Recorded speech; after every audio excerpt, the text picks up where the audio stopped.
Previously on the all-new adventures of the Doctor Who Book Club podcast. We have one more Doctor Ooh. who is now eligible for a pick. Ooh. No, not Ncuti Gatwa. He becomes eligible in May of 2026, but we have the 14th Doctor. Specifically, Liberation of the Daleks by Alan Barnes and with art by Lee Sullivan. Ooh. And now our story continues.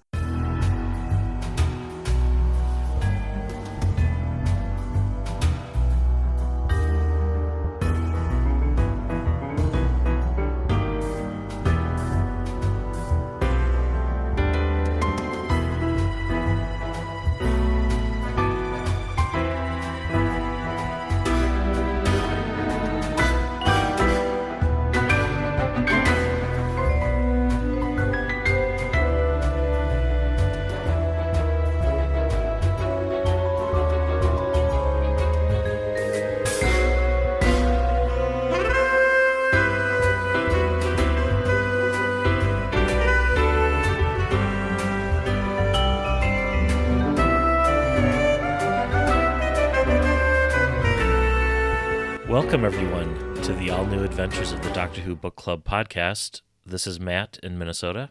Chris in South London. How's it going, Matt? Well, Chris, what a difference a month makes. Yeah. Since we've last chatted. I'm, of course, talking about the horrific murders of both Renee Good and Alex Preddy at the hands of federal agents. And it's really sad that Minnesota as a state has become such a focal point worldwide on multiple occasions the last 5 years or so. But Minnesotans are standing up in the face of some of the coldest and iciest weather we've had to endure. And I hope others around the country and the world have taken some inspiration and hope from our actions and peaceful protests and stuff. So yeah. Alex Preddy's shooting happened console room weekend, and that very much, impacted those events. And we did have a vigil for him, but just really, let's just say Doctor Who is a welcome distraction. Yeah. From some of that. So yeah. How have things been going with you? Well, I've been very much thinking of you folks because it's only 2 years ago, but feels like 2 decades ago that I was in Minneapolis for console room. I found Minneapolis and St. Paul to both be very welcoming cities, cold in temperature at that time of year, but very much warm in heart. And I've been very much thinking of you and thinking of everybody who I met there and all the community. So thank you. Yeah, it's been a very challenging last couple of months with what feels like an occupation almost, but we're hanging in there and pushing back where we can. So it's yes. And part of it, like a lot of that too, kind of factored into the decision to actually hold console room. All 3 of our guests showed up, which was really great to kind of have that solidarity and support. Yeah. And I feel like if we had canceled it, they would have won. Yes. So holding it and carving out space for ourselves certainly, I think, helped the local community continue to thrive during all of this. And we have to have the hopeful events and the the community and the celebration despite everything. So I'm glad we continued on. Yeah, absolutely. A bit of me did wonder what would have happened if you'd had the guest of 2 years ago, Sylvester McCoy. He would have been out on the streets. Yes, absolutely. So possibly best for him that it wasn't him. Oh, blimey. But yeah. Well, right. in less... How do we segue? In more pedantic news, I guess. Yeah. We do have 3 new Target novelizations that are coming out March 26. All 2-parters with audiobooks. So we've got Aliens of London with Joseph Lidster, The Satan Pit with written by Matt Jones, and The Time of Angels by Jenny Colgan. I think those were all supposed to come out in January, but they're all coming out on March 26th now. Okay. And 3 additional targets have shown up on online retailers' websites due out this fall with an October 22nd date. So it's one of which it appears is going to be written by James Goss. So something to look forward to. Yes. Yes. And at some point, a Christmas special as well, supposedly. Yeah. Although you'd think it would be shot, being shot by now, but, who knows? Yeah. Maybe it is. Who knows? But I think that does bring us to show and tell. Yes, and I think I start this month. So I am going to discuss Agatha Christie's Seven Dials, which is a show run by Chris Chibnall, once of this parish, and I have to say I've rather enjoyed it. It's on Netflix. It is a story that I was unfamiliar with, and it features a kind of like a slightly unlikely pairing of Martin Freeman playing a police inspector type, and also as well, I forget the name of the actor, basically Charlie Pollard. So not played by India Fisher, but like the character of, and it is gloriously witty. Also features Helena Bonham Carter playing the Helen Bonham Carter part. Yeah, it is amusing. It is frothy. There are some moments where you just kind of go, oh, okay, touching upon social issues of like the 1920s. Yeah, which is good. I mean, you very much get the sense that the First World War was not that long ago. There were, shall we say, I mean, I've not read the original, but from what I understand, there were quite a few changes, and some of the explanation of the mystery are a little bit, shall we say, interesting. And there are some hooded garments with some additions where I kind of went, oh, okay then. But it's a funny, sort of fairly engrossing story.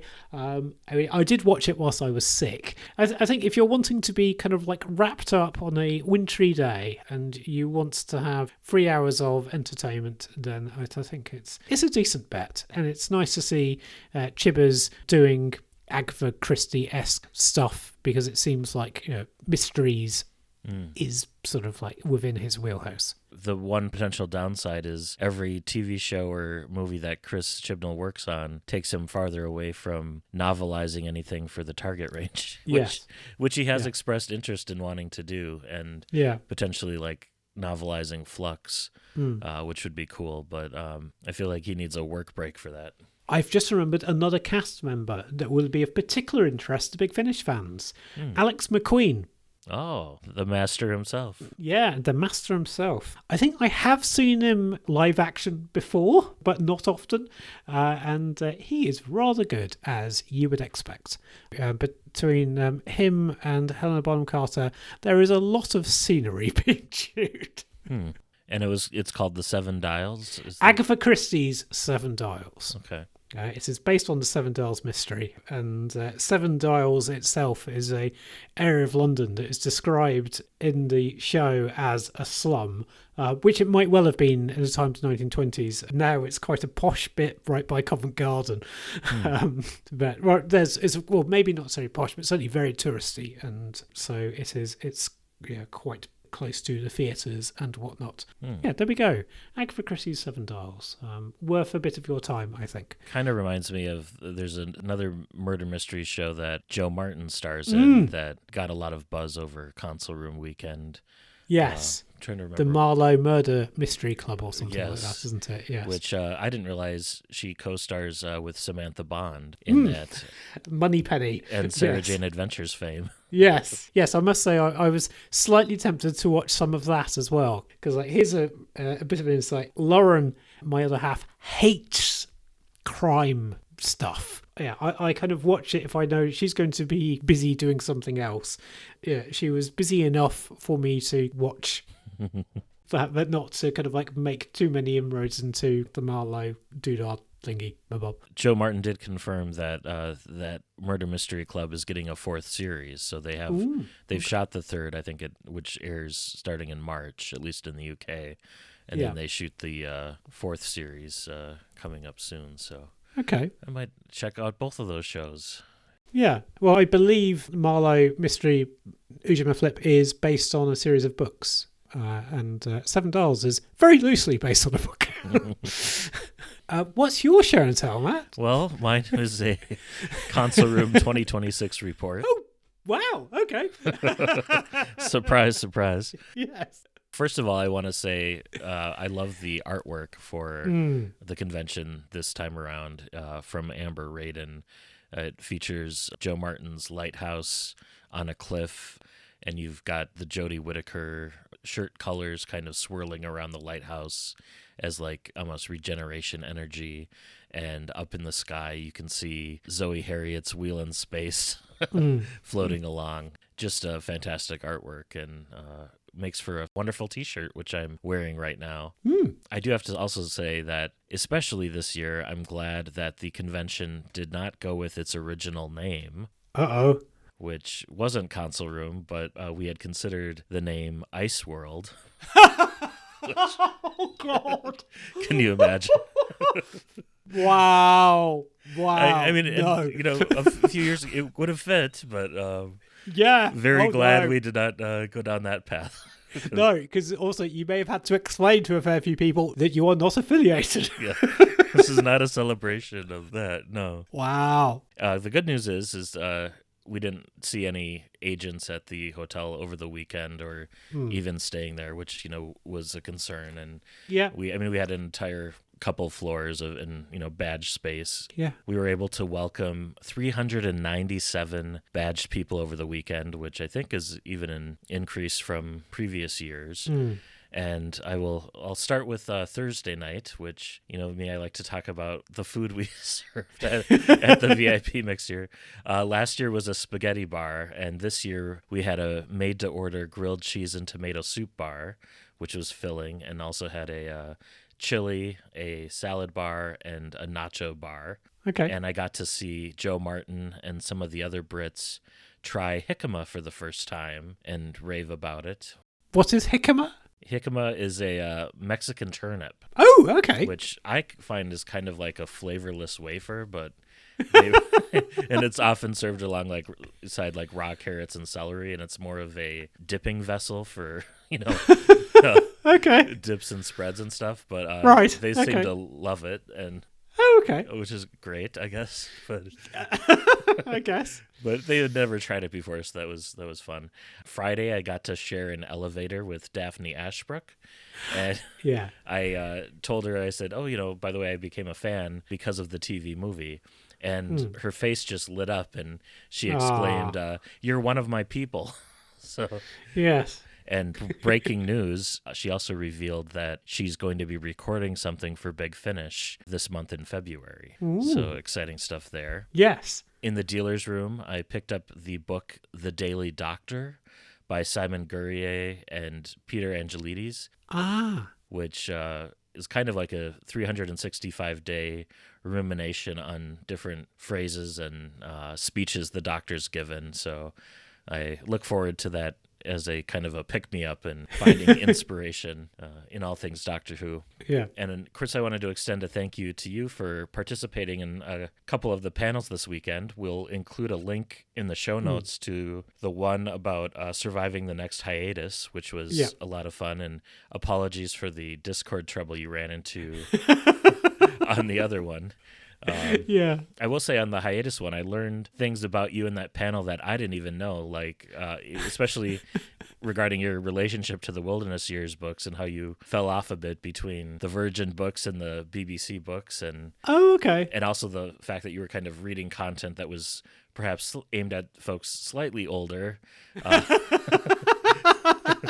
But there are some good gems in there, and listeners do check it out. So I'll be sure to include a link to that. And then our live panel was on obscure companions, so we got to talk about folks like Grant Markham and the Mortimer family and all sorts of antimony, the Schalke Master. A couple of things with Joe Martin. I got to meet her husband, Craig, who's also an actor, which was fantastic. And one question I asked her was about, when she came back to shoot her scene for the story in the engine, if she noticed any production differences between the Bad Wolf show and then the BBC Chris Chibnall era. Yeah. And she said the catering and craft services was a lot better with the Disney money.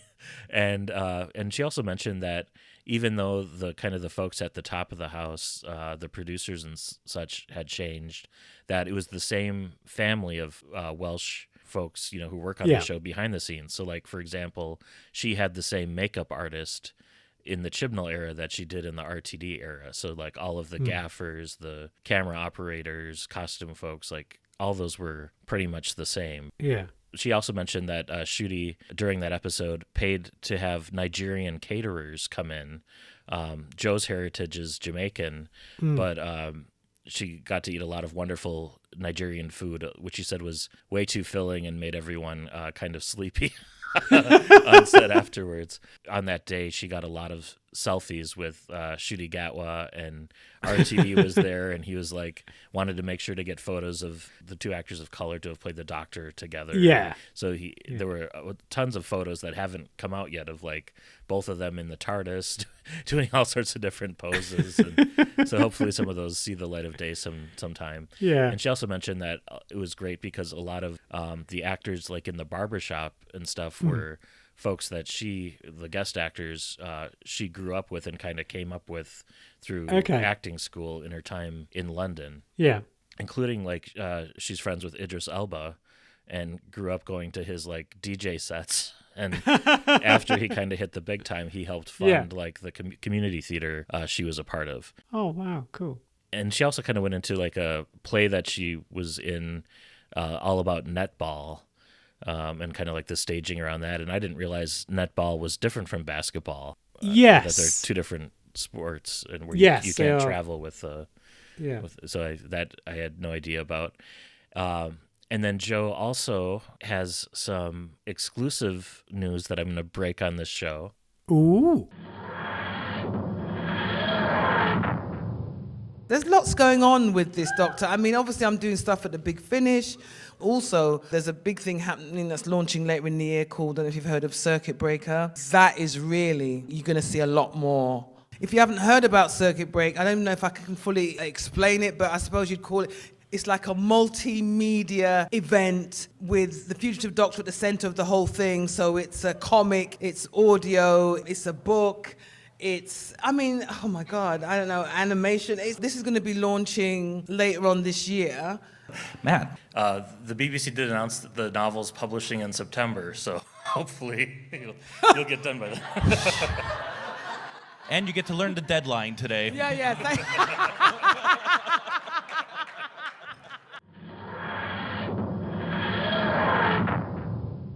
I mean, presumably she's finished writing it. Oh, no. Oh, okay, fine. It's still okay. being written. But she did reveal that right before she flew out to Minneapolis, she participated in a new photo shoot for the Circuit Breaker event, and she is having a modification of her costume. Interesting. And she's going to start wearing a hat. Oh, okay. Which she describes as a cool hat that is not a fez. Right. Okay. And the Fugitive Doctor gets her own Sonic. Oh, so okay. Another huge exclusive there. Okay. And I'm sure that'll come out hopefully as a character options thing. And Okay. when she was kind of rattling off the different Circuit Breaker, the books, the comics, the audios and stuff, she also mentioned a few times animation, which has also not been revealed by the BBC yet. Oh, okay. So that's a three-peat of Right. exclusive bits there. Is this how we get the Christmas special? I don't know.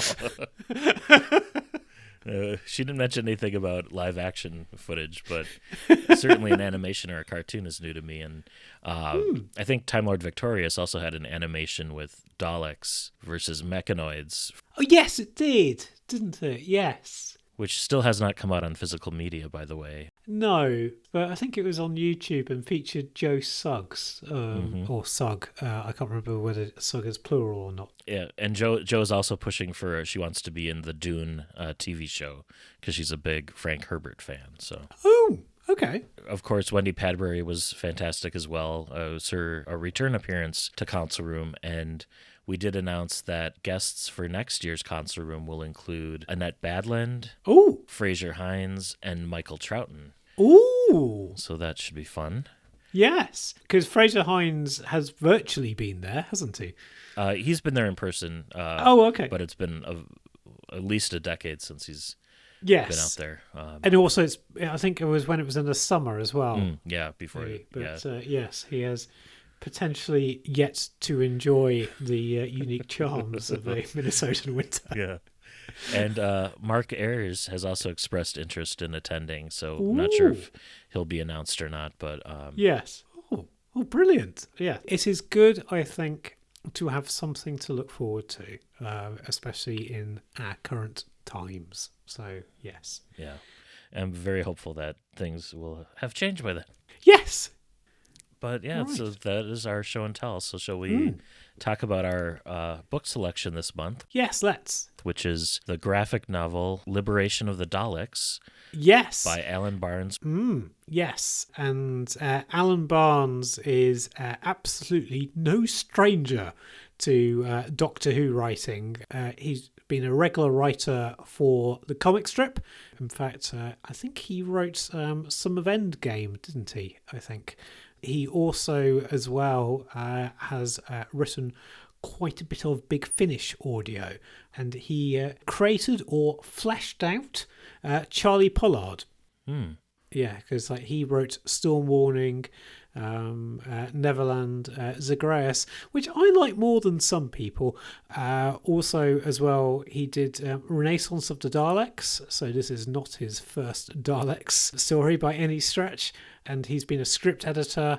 And just looking at his discography, there's been a few of my picks over the years have had his involvement in some shape or form, like The Company of Friends, and I think I've also gone for 45 in the past. Yeah, it's good stuff. So, do you have any Alan Barnes recollections? Not particularly. I mean, I've listened to the Zagreus and Neverland, the audios that you mentioned. So I'm probably more familiar with his audio work than I am his comic work. Yes. And sorry, Lee Sullivan is the artist. Yes, and Lee Sullivan is a supreme Dalek artist. He has been doing excellent Daleks sort of since the 80s. And he started out on Transformers. His Daleks are, I think, just wonderful. It's really strong, and if you have seen a drawn image of a Dalek, particularly if it is from a comic, chances are it has been a Lee Sullivan one. And let's acknowledge too that it's got to be really hard to draw this many Daleks over and over, and yes, they all seem to be hand drawn. I don't see a lot of evidence of digital duplication in this, so it's all hand drawn on the page. And you got to assume he enjoys it, because otherwise, bless him.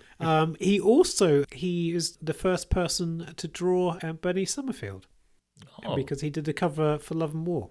Oh wow, I didn't realize that was him, or that he crossed over into... He didn't do many covers for the New Adventures.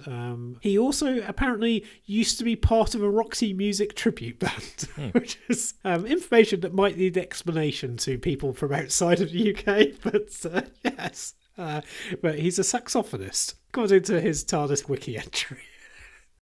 Or saxophonist. Yes, tomato, maybe. I don't know. Yes. And the graphic novel we read was published in November of 2023. Yeah. It features a new introduction by Alan Barnes, which he wrote in October of 2023, so just prior to it being published, or collected, I should say. Yeah. And it collects 14 parts of the story, and a couple of those parts are kind of drawn in the Century 21 style, the Dalek comic strip, which is really cool to see that kind of break up the narrative a little bit. Yes. And it picks up right after the regeneration of Jodie into David Tennant. And apparently this takes place in real time, meaning it's the Doctor's first hour or so of existence. Yeah. But I'd argue that it might be a couple hours, because there's a lot going on here. So yes, there is. And the TARDIS interior is still crystalline, and he's still using the 13th Doctor's sonic screwdriver. Yeah. Well, shall we jump in? Yes, let's. So, as you say, the story begins seconds after the power of the Doctor, and the newly regenerated 14th Doctor is still reeling from his unexpected return to an old face. Though before he can gather his thoughts, the TARDIS activates an automated distress signal protocol and takes him away. And he lands outside of Wembley Stadium on July 30th, 1966, which is the day of the World Cup final. Yes, it's also, I think, when the War Machines and Evil of the Daleks and the Faceless Ones are all taking place. Yeah, close. It's, I think, 10 days. So Yes. July 20th is where you have we have the triple invasion of Wotan and the War Machines, the Chameleons, and the Daleks. So Yes. this is a busy time. a busy summer, shall we say. And Chris, do you want to mention something that might be apparent in the wide shots of the comics in terms of who we perhaps see? Yes, my dad and my uncle were at the World Cup final. As I might have said before, when I went with them to that version of Wembley Stadium, they spent quite an exciting 10 minutes or so for them of figuring out where it was they were sat during the final. Huh.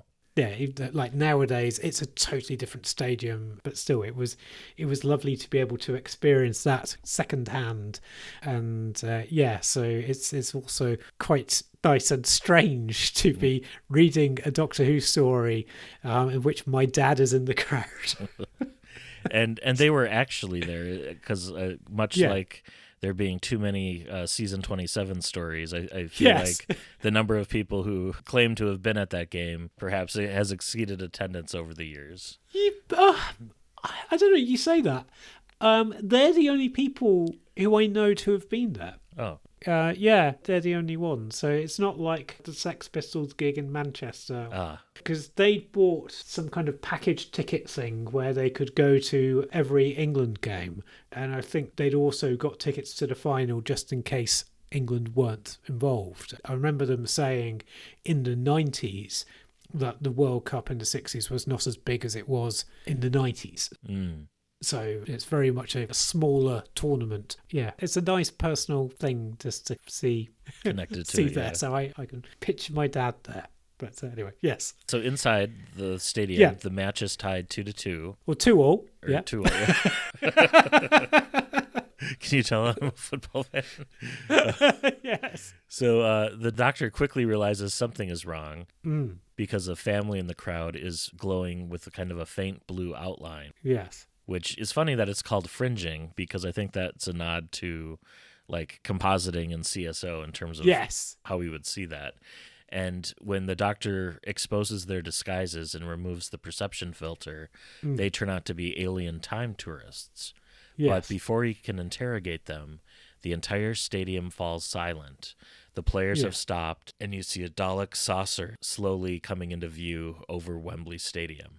Yes. And it is here that we have our dramatic reading/performance featuring me, but also as well, crucially playing the Doctor is Stuart Hotston, who has a book called Project Hanneman, which is out from Angry Robot and is longlisted for the British Science Fiction Awards.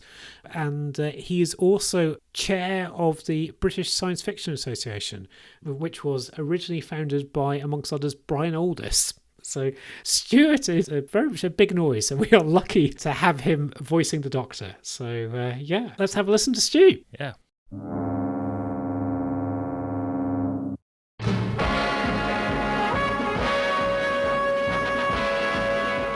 No previous international, no other cup final, indeed nothing Wembley ever staged, matched the glamour of this event, the final of the World Cup. The cream of the world's players battle for the honour of playing on this arena on this afternoon. Waiting in the tunnel were England on the right and West Germany. When the moment came for the players to march out, 97,000 fans gave them the biggest roar of the competition.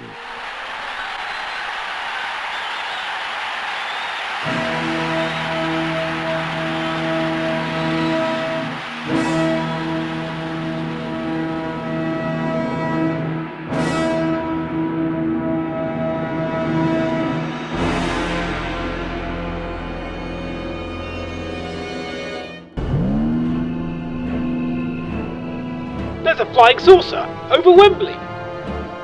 There are robots on the pitch. Hover machines.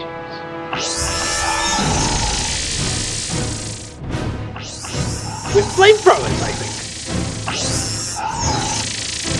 What are they?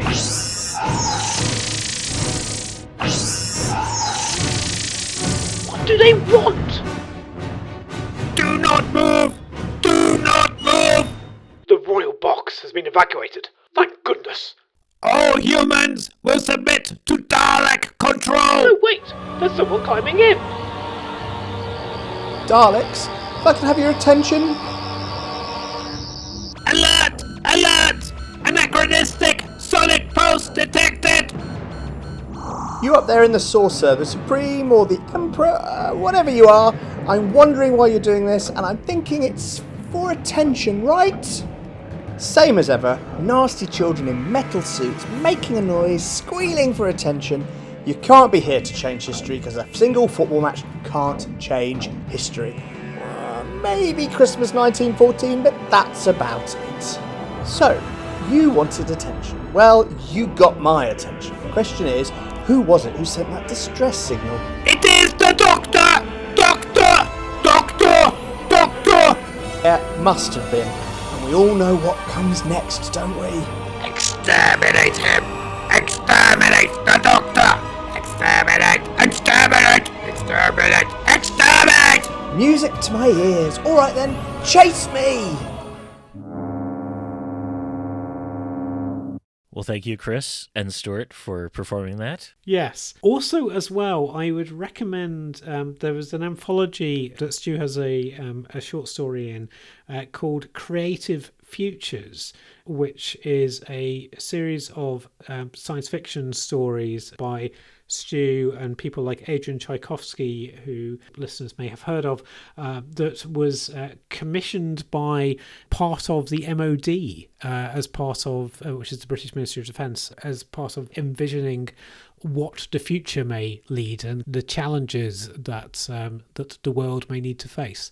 Which is certainly an interesting and at times quite sobering read.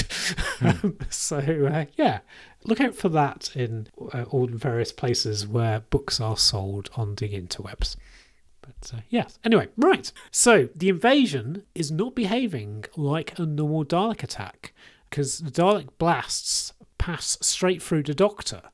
So the Dalek's biology is identical, but their tactics are off.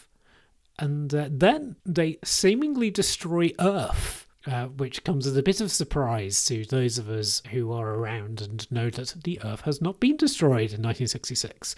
And the Doctor realises that he's in some kind of artificial space. Yeah, and he got transported to the Dalek ship, which is why he's not blown up with the rest of the Earth. Yes. The Doctor does mention with the energy bolts that his recent regeneration does not give him immunity from Dalek fire. At first I was kind of wondering, like, you know, when I originally read this, like, oh, is it because he's within so much time of his regeneration that he has this immunity, but it's not. And we get a shot of, like, Earth rubble from space, including a shot of the Eiffel Tower floating by, which looks suspiciously like a later shot in the TV series in The Robot Revolution. So I can't help but wonder if there's some inspiration taken from this for that. But yes. I also wonder whether, I don't know, is it a Team America reference? Oh, that could be too, yeah. Possibly, I don't know. Yeah, so the Doctor's Sonic also gets destroyed around this time. Yes. Which makes sense because he has a different Sonic in the Star Beast, but he actually gets his same Crystal Stensis, the Sheffield Steel Sonic recreated in this. So I think there was perhaps a bit of a missed opportunity there in terms of Sonic continuity where the Jodie Sonic should have stayed destroyed potentially, but oh well. Yes. So the Doctor's abducted by two gorilla-like soldiers, not Ogrons, taken to the Dalek Dome, which is a vast theme park-like complex built around psychoplasm, which is a substance that turns imagination into physical reality. and each zone is powered by a dreaming Dalek mutant, creating fully immersive Dalek invasions for tourists to experience. And the Wembley attack was just one of those simulations. So we have there's like a Skaro Civil War zone, there's like a Earth 2150 AD zone, there's a Planet Spiridon, there's like Dalek Western in the Sierra Madre. Yeah. Daleks versus Dragons. Yes. On Albion. And even a Dalek wedding zone, which features a gay couple getting married. Yes. So all sorts of... and there is a bit of a point here, isn't there, of people having tourism based around horrors of history and playing with those themes. Yeah, like Titanic amusement park rides, some sort of Yes. I was also thinking of human movements and things. Yes, so Nazis and such like. And other repellent regimes. But yes, so we meet the commander of the Dalek Dome, who is Georgette Gold, who admits that she's lured the Doctor there, so it was her who set off the distress signal to help stabilise the system. But everything collapses when one of the dreaming Daleks becomes self-aware. And the simulation breaks down, and a simulated Supreme Dalek escapes into the real world, along with a woman from the simulated World Cup final, Georgie, who looks pretty much identical to Georgette, and Georgie believes she's a real girl. And so there's at least one reference to the song Georgie Girl, which was a song from the 60s that certainly made me roll my eyes a bit, but there you go. Yeah, I didn't catch that reference. So No, fair enough. It's one of these things that I think is very British. I did catch a reference, though. So the theme park, the voice of the Daleks, Nick Briggs has a cameo as the Dalek park announcer announcing the Daleks, and there's like a lost child at one point. And I love that the info point is called the Lost Parents Point, because the kid is found. It's the parents who are missing. So that was a fun little cameo there. And in terms of like why are there like gorilla people and lion people? So before this Dalek amusement park became a Dalek amusement park, it was like a zoo, but then there was legislation passed that outlawed zoo animals from being used. Yeah. So all of the park zoologists and the warders and stuff, they all decided to become hybrid zoo animals so that they could try to keep the park open. Yes. That didn't work, which is why they pivoted to Daleks. And I don't know how they captured a total of 12 different Dalek mutants over time, because that seems like quite an incredible feat, but... Well, who knows? There may well be a big finish in there at some point. And the different zones are kind of based on different Dalek styles. So, like, you've got, like, the evil of the Daleks Emperor. You've got the Golden Emperor from the Century 21 comics. You even have submarine Daleks with a sub-aquatic defense squad. And each zone, kind of the artwork changed slightly. So you had, the Daleks depicted in a more heightened or stylized way. It was kind of cool, just, from, like, nods to different Dalek continuities over the years. Yeah. And also the Doctor, I think, realizes that some of the Daleks he doesn't think he's actually seen before. Yeah, that he hasn't met yet. So things to look forward to. And there's a spectacular sequence of Daleks versus dragons. Yes. Oh, and then, with Georgie being like a plasma avatar of Georgette, that also reminded me of like the Putting People two-parter with the gangers. Yes. I was thinking Pinocchio, but yes, you are right. There is very much a kind of that kind of vibe. Yeah. And so the Doctor tries to contain the rogue Daleks, who begin to melt and destabilize outside of their simulation. But Georgie, the Avatar girl, flees into another psychoscape, which is a full simulation of the planet Skaro. And that's where she encounters the Golden Dalek Emperor, who realizes his entire universe is also a simulation. And he decides to try to... So you kind of have holodecks within holodecks here going on. And he decides to break out into the real universe using the TARDIS as the key, because that's existing in his world. but also in the real world, and try to liberate all the Daleks from their artificial existence. Yeah, and this sparks a multiversal Dalek civil war, kind of like Marvel-esque, if you will. And the Golden Emperor builds a reality gate to invade Earth, whilst the Doctor, meanwhile, is teaming up with the Dalek City Emperor from another simulation to try to stop the Golden Emperor. And Georgette Gold, the Dome's commander, is fighting to shut down the Dome and free the enslaved mutants. And we also get a shot at around here, which in my mind is a nod to Superman 2, where you have the Daleks altering Mount Rushmore to have Dalek faces, which gave me, those Phantom Zone villain vibes. Yes. And we also get some cameos like in the Dalek Museum to like the mechanoids and such. And the Golden Dalek is trying to do this through the use of an interrogator Dalek who has like a hypno eye, which was a pretty cool design. And I wasn't sure if that was a reference to a Century 21 story, or if that Dalek was unique to this story. But if it's a reference, it's one I don't get. So I think it might well be unique. And so the Doctor's attempt to protect Georgie ends in tragedy when the Daleks shoot through his invulnerable body within a simulation to kill her. But her death breaks the psychic link through that hypno-Dalek controlling the dome, giving Georgette, the real Georgette, the chance to rally the staff and the mutants against the rogue Daleks. Yeah. And so the Doctor unites multiple Dalek leaders from across the psychoscapes to turn on the Golden Emperor. And the invading fleet collapses, the reality gate implodes, and the Dalek dome is finally shut down. And then the Doctor hopes that the TARDIS is not going to try to take him to Skaro again anytime soon. Which, unfortunately, the World Cup from the Wembley simulation, which was existing in the TARDIS, melts on the controls, which kind of fuses the controls and explains why the TARDIS sets course for Destination Skaro, which is the minisode that this comic very neatly flows into, with the exception of the Doctor having the wrong screwdriver. Yes. Do you want to hear a story about the World Cup trophy from '66? Sure.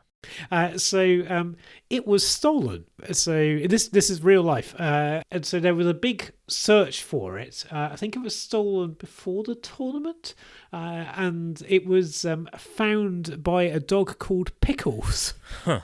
And I can't remember where Pickles found it. Yeah, it entered certainly English folklore about the World Cup.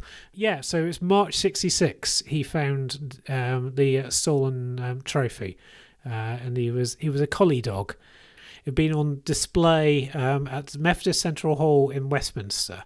And the thief had managed to evade security, ignored some stamps that was worth £3 million to steal the trophy. Wow. So that happened months before this. Yes. Okay, so yes. I was thinking when you first brought it up that it was, that explains why the Doctor goes off with it. Okay. No. Pickles went on to be in a movie featuring Eric Sykes called The Spy of a Cold Nose. Okay. Wow. And they found the World Cup in Croydon, wrapped in newspaper. Lots of things show up missing in Croydon. Yes, they do. And Pickles' owner was given the equivalent of £120,000 as a reward, and used the money to buy a house. So that's nice. And it got stolen again in 1983 in Rio de Janeiro. Alas, there is no Brazilian equivalent of Pickles. So that World Cup is missing, that World Cup trophy. Wow. So, there we go. There we go. Unexpected bit of football history for you. Wow. One other kind of fun thing about the ending that I liked was, the Doctor versus the Century 21 Golden Emperor, and the Emperor's like, take me in your TARDIS, get me out of here. And the Doctor's like, okay. The Doctor strolls into his TARDIS, and the Golden Emperor was too wide to fit through the door. So Yes. the Doctor just shuts the door on him and leaves. Oh, and I'm glad I picked this one too, because there are only 2 deaths shown on screen, as it were. You've got the simulated Georgie unfortunately dying, and then I think the lion zookeeper actually gets exterminated. And then yes, but there's a few implied. yeah, there's a reference to like thousands of off-screen deaths mentioned in the epilogue, but we don't see them. So just this once, almost everybody lives. Yeah, almost. Yeah. And the Doctor does defeat like 9 different Dalek empires simultaneously, which is is pretty cool too. Yeah. So what did you make of Liberation of the Daleks, Matt? I enjoyed this one.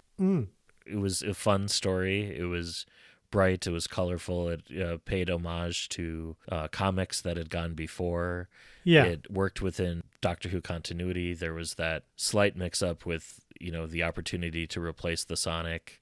Because I think either in Destination Scar or certainly at the very beginning of the Star Beast, he's using it to create like a sonic shield, and, he's already using his new Sonic. But the melting football trophy, the World Cup, I mean, that gives the in-universe reason for why the TARDIS interior has to change, potentially, right, to the Disney-era TARDIS. Yes. So that works as well. And then I also liked all the nods to, like, the Mechanoids, to Nick Briggs. Yes. I just thought it worked well as, like, an anniversary story. Yeah. And really, I mean, in the gap between Jodie's regeneration and when the Star Beast premiered, like, this was new Doctor Who, and it kind of had that remit from RTD in the production office that, hey, we're considering what's going on in the comics right now canon, or as close to that, as Doctor Who gets. So in that sense, it was special as well. And it was easy for, I think, Alan Barnes to, I mean, the 14th Doctor pretty much acts like the 10th Doctor in the comics for the most part. So, I mean, there's nothing terribly with a newly regenerated Doctor. You might have the pitfall of not having quite the right characterization, but, I thought that was fine here.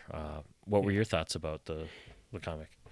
Yeah, I enjoyed it. I mean, it was fast moving. I like the fact it's twistier, I think, than possibly our telling might have kind of like let on. But like each month, there's a real proper cliffhanger. And I was sad that Georgie got killed, but there needed to be some sort of explanation as to why she wasn't in the TV show.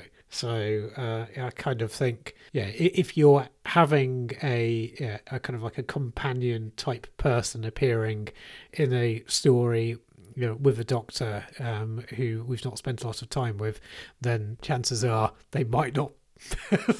They might not be in it for long, or might have sad times before the end. And the real Georgie lives. It's really just her ganger that gets destroyed. But the Georgie from the 60s is the one we meet first. Yeah, and she's the one who's more functioning as like a pseudo companion. Yeah. Yes. And I thought she worked well as in kind of in that role, like, a 1960s like a Polly type character, or It works well as an anniversary story, I think. In the we see various aspects of the show's history, or kind of like Dalek history, and I think it is nice that we have a character from the 60s. Given the need to have like a long story, and also as well, like they have to create another issue, don't they?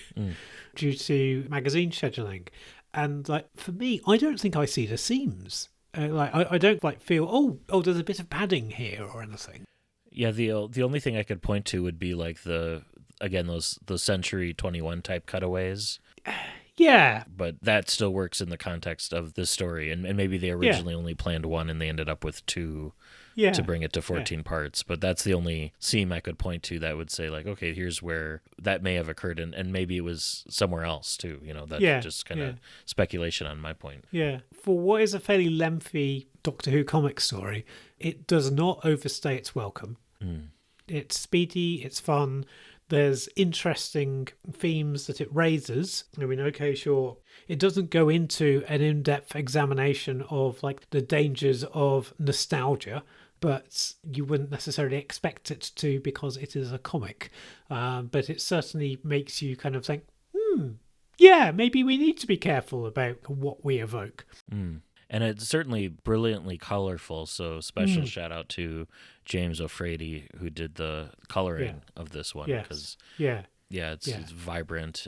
And also, as you were saying earlier, before we kind of got into synopsis, I mean, Lee Sullivan's art, I think, is, I mean, like the way he does all of the Daleks is just, I think just brilliant. And his David Tennant likenesses are spot on too. Yes. There was no point where it was like who is this? Yeah. It needed, I think, to be top drawer, to be there for a year, and particularly with the pressure being like this is possibly likely to be one of the longest pieces of fiction featuring this Doctor, and there won't be that many pieces of fiction featuring this Doctor, and I think it's nailed. I think. Yeah. And we should say too that the 14th Doctor does show up in a series of vignettes, also published in DWM, in a later issue that kind of take place in between the Star Beast and Wild Blue Yonder, as the Doctor and Donna are going through their quick vignette trips, like where they encounter Isaac Newton and establish Mavity and all of that. We didn't cover those here. Those are collected as part of, I think, one of the Ncuti Gatwa collections. Oh, okay. So we may do those in the future, but there were, just a handful of pages. So it's this is the vast majority of 14th Doctor content is in this volume. Yeah. So I mean, you spoke about a foreword. I mean, because I read my original digital editions of DWM. So I mean, is there anything else in the graphic novel in the collection for folks? Is there any other kind of extras? I mean, he does talk about why he decided to go with the World Cup final, because he said it was hilarious, that it was a huge stadium-sized crowd, is something you can't really do on TV, and that he had just been writing a fact of fiction for DWM, which talked about how the 1960s Dalek Invasion Earth movie, in his mind, didn't really reflect the time in which it was made. And he thought that doing a Dalek Invasion Earth 1966 AD would be a very different proposition. So that was kind of the genesis for starting it there. Okay. And then he kind of talks about Matrix of the Daleks in terms of the different realities and such. And he goes through a litany of things this could have been called. So instead of Liberation of the Daleks, they ruled out Enclave of the Daleks, the Dalek Zone, Enslavement of the Daleks, Daleks in Chains, Daleks Unchained, and Visitation of the Daleks. And he says all those were awful. So yes.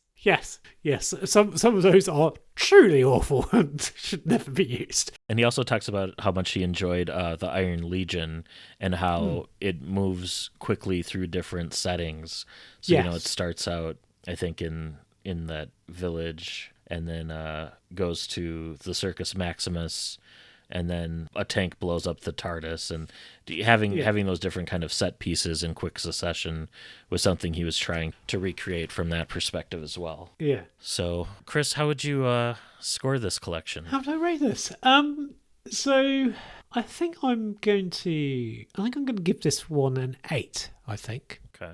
Yeah. It was good fun. I mean, if this was a novel, I'd have wanted exploration of kind of deeper themes. 8 does feel like I'm being tight, but I mean, it was enjoyable. And it's a romp, isn't it? I think it's kind of like the 5 Doctors in Dalek form. Yeah, that's a good way to describe it. And good on Alan Barnes. Oh yeah, because he's written not only a 40th anniversary special, but he's written a 60th anniversary special. Yes, indeed. And I think this is possibly more successful than Neverland and Zagreus, though I did enjoy those at the time. But how about you? What score are you going to give this? I'm going to give this a 9 out of 10. And the only mark against it, I think, that really would have prevented it from getting a 10 is the mess up with the Sonics. And just how much of a missed opportunity that was to give the Doctor the correct Sonic, and then maybe also more strongly shore up this is why the TARDIS interior is changing. But it also could be that Alan Barnes didn't have access to, or those specific details, but Yeah. you would think the production team would at least be somewhat forthright. I mean, he does thank Scott Hancock in the introduction, who was worked on especially the Disney era production with Russell and stuff. So yeah, I thought it was just a well done anniversary story, and much like Zagreus, kind of a subversion of what you might think it is, with a lot of it being psychic plasm versus in real life Daleks, but still really enjoyable and fun, and ties into anniversary themes and such. So I very much enjoyed it. Yeah, I mean, I'd say in response to your points about the Sonic, and I can see where you're coming from, but I also quite like it when not everything is tied up. So, like, thinking back to previous Dalek stories, you've got War of the Daleks that implies, if not actually states, that the Movellans were created by the Daleks. And, well, I don't like it when everything is all kind of, like, neatly tied and explained. Like the Han Solo movie, which I think we might have mentioned in the past as being kind of like a bad example of this sort of thing. So I like that. A little bit of wiggle room still. Yeah. So somebody could tell that story if they want to. Maybe I will someday. Yeah. Cool. So, right. So that was Liberation of the Daleks. Shall we move on to listener feedback? Yes, let's.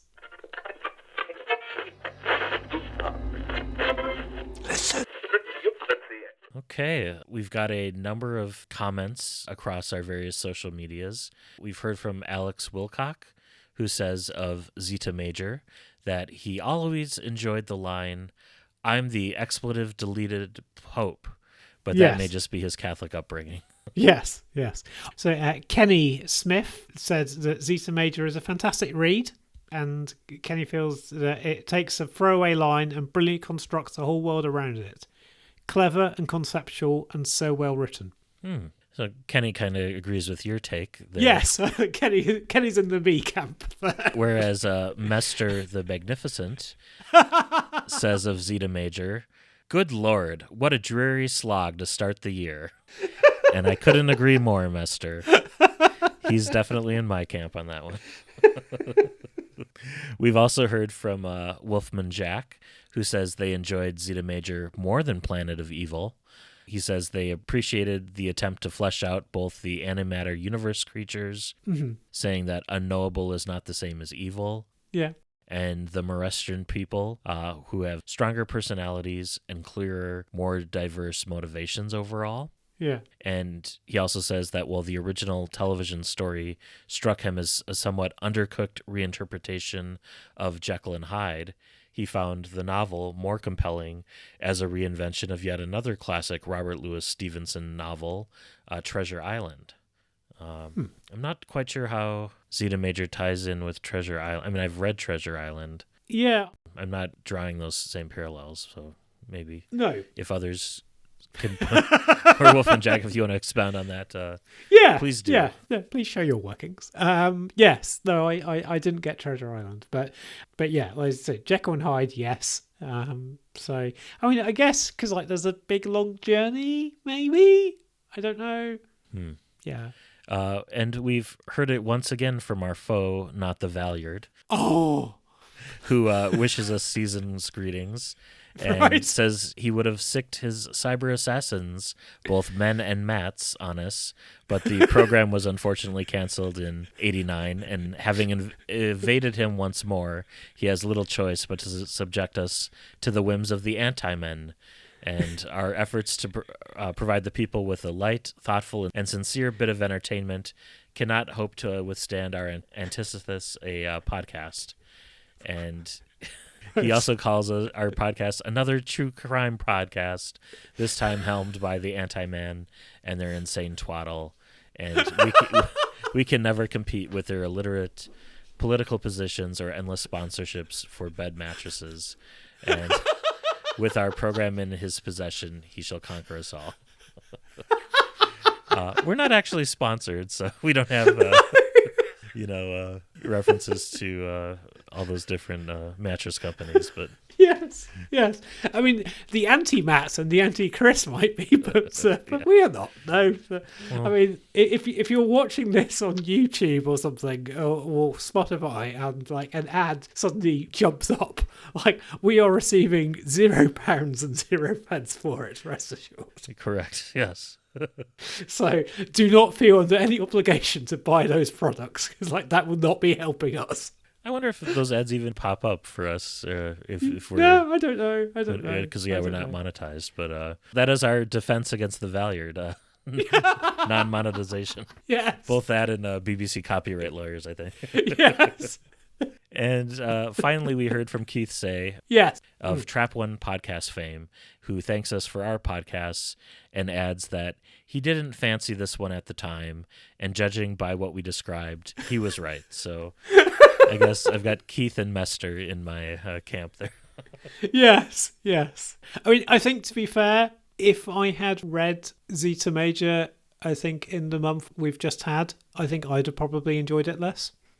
So, yeah, and I can't help but have real world events influence my attitude. But I did very much appreciate Liberation of the Daleks. So yes, cool. And right, Chris, now that we've got the 14th Doctor out of the way, Mayfly as he was, yes, I think we finally get to start some off-cycle picks. We do indeed. And I was thinking it might be nice to check in on young Benny. Color me surprised. I know. It's a shock, isn't it? Chris with a Benny pick? What? Chris picking a Benny Summerfield book. Yeah, there are quite a few to pick from the New Adventures era. So, Matt, you and I are going to experience the Medusa effect, which was written by Justin Richards, but also as well, it is available as an ebook. So you have the option of buying a physical copy for £210. I think very few books are worth £210. Well, it's sitting on my shelf over there. I didn't realize it was such an expensive shelf. Yes, yeah, or at least that's what someone is trying to sell it for on a popular river-based and rocket enabling website. Yeah, or you can go to your ebook vendor of choice and purchase it for £4.99 or equivalent thereof in your different countries. And that could be a good insurance policy for me if I don't want to crack the spine on my Yes. 210-pound book, that I can yes read a more eco-friendly version. Yes, and maintain my sudden-found investment. Yes, fair enough. So in March, we are going to be enjoying, or at least experiencing or reading, the Medusa effect. So there we go. I wonder if it's set in the Medusa Cascade. We shall find out. Who knows? Well, until next month, this has been Matt in Minnesota. Chris in South London. Happy reading and stay safe.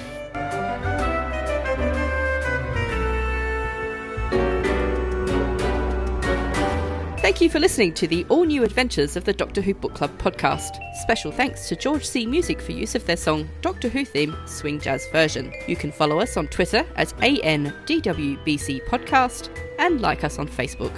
Help other listeners to find us by leaving a rating or review on Apple Podcasts or your podcatcher of choice. You can contact the show by emailing your thoughts to andwbcpodcast@gmail.com. And until next month, happy reading.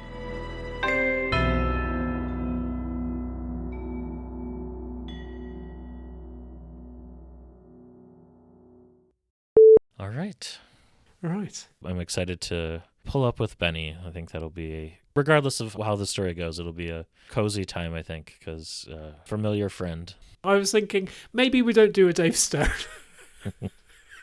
So there we go. My pick's going to be very different from what has come before, so I will tease folks with that. And right. Marvellous. Good stuff. And each time I think, maybe I stop saying to stay safe. I was going to say, there was always a reason to have that on there now. Between pandemics and occupations and everything else. Yes, yeah. There's a flying saucer over Wembley. There are robots. Oh, gosh, that was high-pitched. Exterminate! How does Nick Briggs do this?